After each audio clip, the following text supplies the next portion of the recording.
Welcome back, guys, to another That Scene. Last time I had a huge spoiler alert that I warned you guys about, and I didn't think that I was going to be able to top that, but here we are. And if you have seen Hereditary, you know exactly what I'm talking about. This scene ruins the whole film, and it happens quite early on, which is a surprise. So if you haven't seen it, please go see it first and then watch this video afterwards, because it will make no sense. I really wasn't going to do this film because it is so recent, but I got an overwhelming response from you guys last time I asked you what you wanted to see next. Hereditary was #1, so you guys asked, I deliver. And also my poster, a lot of people ask where I got this. I actually got it from a bin. Dean took it out of a dumpster behind a cinema. We saw the employee put it there and we were like, score. So I can't tell you guys where to get it, but I love that you guys love it and cherish it as much as I do. But let's get to that scene, because this scene, I had to pick my jaw off the ground both times after seeing the film, because it's just, it means so much, and I can't wait to unpack it with you guys. But don't forget, at the end of every episode of That Scene, I have a YouTuber talking about their favorite moment or a moment that shocked them within cinema. So please hang around for that, because it's a doozy.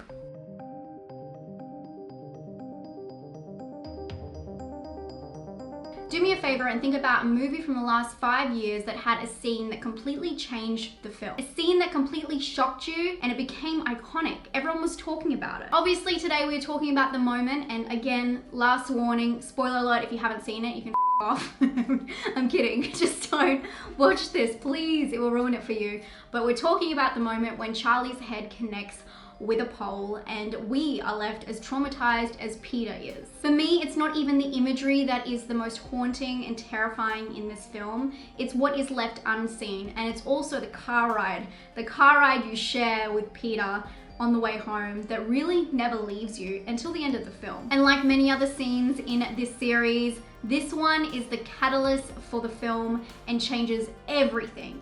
And I can't wait to unpack the different ways. It's gonna get crazy. Hereditary is Ari Aster's debut feature, and it was shot in only 32 days. It has a runtime of 2 hours, although it is said that its uncut version could easily run over 3 hours. The film surrounds a dysfunctional family who come to a peak after the matriarch of the family dies. But everything truly starts to fall apart after Charlie, the daughter, dies from a tragic accident, which reveals deep family secrets, true intentions, and one dark destiny. The film stars Toni Collette, Alex Wolff, Millie Shapiro, and the always ominous Ann Dowd. Hereditary received 81 nominations and 31 wins over award season, and of course a huge uproar from the horror community over Toni Collette's Oscar nomination snub. Before this scene takes place, we're not really sure where the movie's going. It's kind of more of a family drama, but we are introduced to this young girl, Charlie, who's 13 years old, and she's kind of the black sheep of the family. And although she's the typical creepy kid in the horror movie, she's quite unique, I think. We're also introduced to her nut allergy in the first scene, so we're aware of this. Charlie's brother Peter, played by Alex Wolff, is forced to take her to a high school party, and when they arrive, he points out this cake and goes to leave her to go smoke weed with his friends, and she takes a bite, which we find out has nuts in it. Charlie then enters the room where Peter's smoking and shows that she is having an issue breathing. He's aware of what's happening straight away, and he gets in the car, and that's where this scene takes place.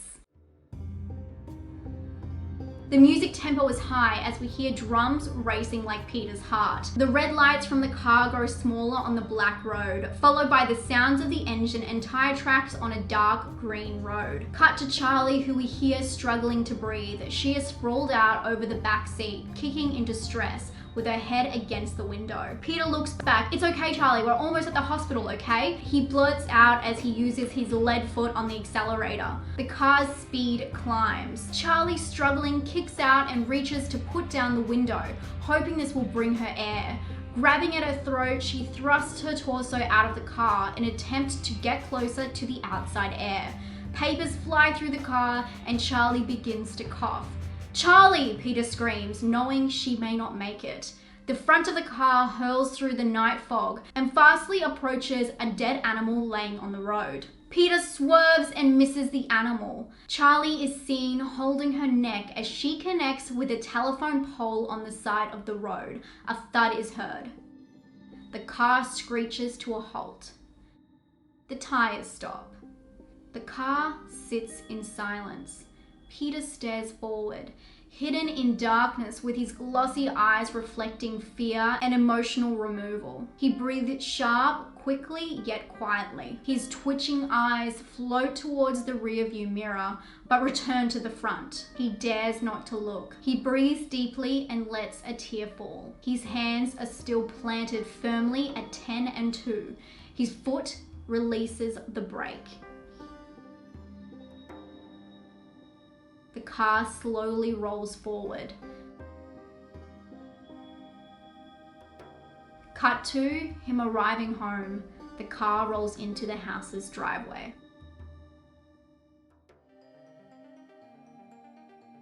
This scene completely changes the film's gear, and it does it in the most purposeful way. Ari Aster, the director for the film, is a huge fan of the gotcha twist, and he designed this film to unfold in this particular way. This is why the trailer talks about Charlie while showing imagery of the grandma. It's a red herring, which is a lot like the final scene. By the end of the film, we are shocked not only by the decapitation, but to learn that it was all planned. Charlie's face was set up all over the marketing, the posters, her iconic click was meant to spook you. You were meant to think that she was gonna be this demonic type child, which I guess she kind of is, but not in the way the audience predicts. The dynamic changes and we feel like we're going completely out of control, as the director, Aster, stated. I know that I, as a spectator, am always hoping for that from a movie. For that moment that tells me that I am no longer in control of the experience, and I am in the filmmaker's hands, because I know that personally I am very tired of going to films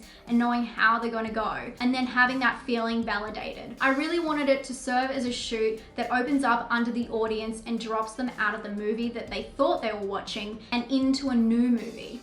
The magical thing about this scene is it's different to other horror movie deaths. It's taken very seriously and you are left in that moment with Peter to feel traumatized. So many movies just pick it up and keep going, but this one you are left in the car, in the silence, in the uncomfortable, eerie moment where he knows everything has changed and you feel that too. You sit with him in the unsettling grief and you are left to process what's just happened. And you and everyone else in the audience are as shocked as he is. This thing happens so quickly that you don't even know how to process it, and her choking in the back seat was what you were fearing when something else just flies out of nowhere. It was such a jaw-dropping scene that no one saw coming. The way that they handled Charlie's death in this film is so serious, and you're just waiting for the grieving process and what's gonna happen next with the family. The scene's purpose was not to create any laughs, any wow, look at that blood moments.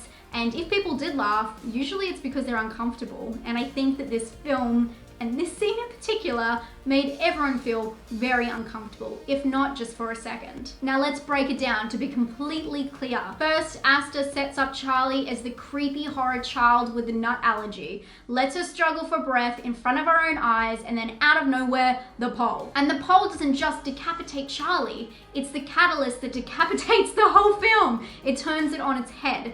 Well, I guess lack of. And at the end of this scene, you think that the pole was the beginning of the end, but really, it's to start a whole new beginning. This scene was obviously very intense for Alex Wolff, especially the shots after the incident that were long and close. He said at one point he looked down and his top was completely drenched in sweat. That's how much emotion, powerful emotion, he had to put into this film. It would have been so draining and demanding. Surprisingly, Shapiro's experience was much different. She was pulled down in the back seat while wind machines blew her around, mimicking the air traveling through the car. It was much more of a physical performance she described like being on a roller coaster. And yes, she did pose for that mold of her head, which is seen later in the film. The director also noted that this was the most intense, nerve-wracking scene because he wanted to get it perfectly right and nail that impact. No pun intended. Also, just a personal fun fact for this film, the trailer for the film was actually shown in a screening of Peter Rabbit. Can you guess where in the world this happened? Yes, it was my local cinema, the one that I always go to that I love. They showed it. They also gave tickets to everyone who was in the audience to say sorry. It was a complete mistake. Imagine taking your kids to go see Peter Rabbit and Hereditary trailer coming up. No!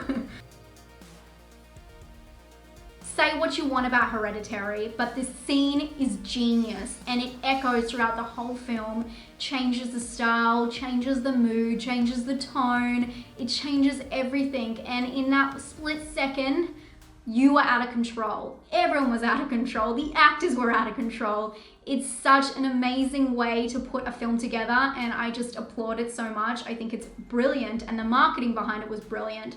Everyone talks about trailers being misleading. This is the only trailer that I'll totally take being misleading. I loved that fact of it, because when you first saw it, you were worried that you'd seen too much, but we didn't know that we didn't know. So I always really appreciate this trailer, and if you haven't seen it, please go back and watch it now. It's a completely different experience. But although Toni Collette's performance was phenomenal in this movie, the scene itself, Wolf's performance just sold you, and it just was this unnerving, haunted dread that really sticks with you, and something that I always remember the film fondly for. It's one of those films that I've seen it multiple times, but it's something that it's not as enjoyable to watch it multiple times because it feels so awful, but in such a great way. I really feel like I'm right there with Wolf at the moment and like suppressing it all, you know? And of course, with Ari Aster's new film, Midsommar, coming out this year, I'm waiting. I think that there's gonna be like a twist, or at least a moment that's gonna shock us all, because as I said, he's a fan of the gotcha twist. I think he's really good at misleading the audience. Let's see if he can do it a second time round. If you enjoyed this video, you guys have been asking for it, give it a thumbs up, and if you haven't subscribed, please do. We're nearly at 25K. But don't go anywhere, because I have a very different guest today. I have a voiceover guest, which is Demented Pictures, who wants to talk about a scene from Predator. Thank you for having me on the show. The scene I'd like to discuss comes from the testosterone-fueled sci-fi classic, Predator. Although featuring many iconic moments, it's the scene involving the discovery of a former troop, a sequence that transitions the picture from jovial camaraderie into unquestionable horror. At the time of release, Arnold Schwarzenegger was well established as an unstoppable man-machine. Featuring in Conan the Barbarian, The Terminator, and Commando, his status was well cemented in pop culture. Within the picture, the movie only establishes that Schwarzenegger's character Dutch has the utmost respect for Billy, a seemingly fearless spiritual warrior, granting him an equally dangerous status. Separating from the troop and drinking from a vine, the jungle falls into silence, creating a sense of exposure and isolation. The only audio to be heard is the pattering of the vine water as Billy focuses on pure survival instinct. Shifting to extreme close-ups and first-person perspective, the sense of claustrophobia and cinematic POV build up to one of the greatest and yet overlooked jump scares ever set to screen. The revelation of a previous troop, skinned and hung like cattle meat from trees, is an image I've carried with me for over 20 years. As one of the first horror pictures I ever saw, this was also one of the first occasions I recall literally jumping in fear. The revelation of the skinned bodies and the piercing horn stab may well have set me on the path of becoming the horror lover I am today. The loss of strength that comes with Billy's fear, the man who once exuded bravery and represented the team's confidence, would instill an air of seriousness and perfectly set the tone for the remainder of the picture. Although there have been greater jump scares, to me, the scene represents a full understanding of the effectiveness of silence and suspense.